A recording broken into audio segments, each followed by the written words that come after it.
Good morning, and thank you for joining. They tell a story about a fellow who tells his wife that he's going to go to a lecture, to a workshop, to learn about unconditional love. When he comes home, his wife says, "So what did you learn?" He said, "I learned that if you give me unconditional love, I will give you unconditional love back." This is one of the great challenges of our time, love of your fellow man. We live in a time where society is so fragmented, so polarized on every single issue out there today, and people have such strong feelings about the positions that others are taking that it is very challenging to have that sense of love and peace and unity in our times.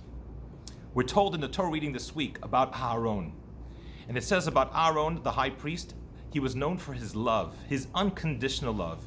In fact, it says that Aaron loved the creatures.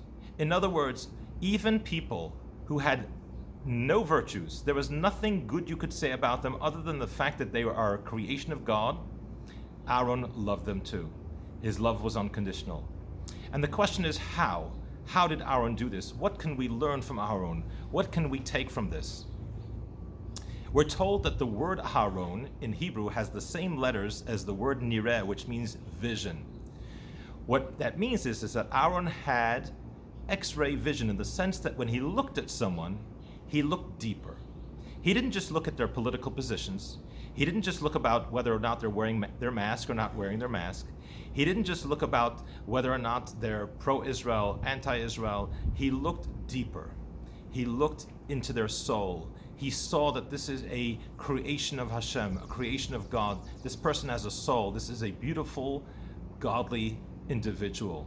Yes, on the outside, there may be some rough edges. On the outside, we may have our disagreements, but deep down, we're deeply connected, and deep down, this person has a soul, a godly soul. And if we can learn to look a little bit past the facades, a little bit past the superficial, the outside, not to judge a book by its cover, to look a little deeper, we can learn to have the vision and the maturity, and the spiritual maturity, to learn to respect and to love all others. Thank you for joining, and Shabbat Shalom.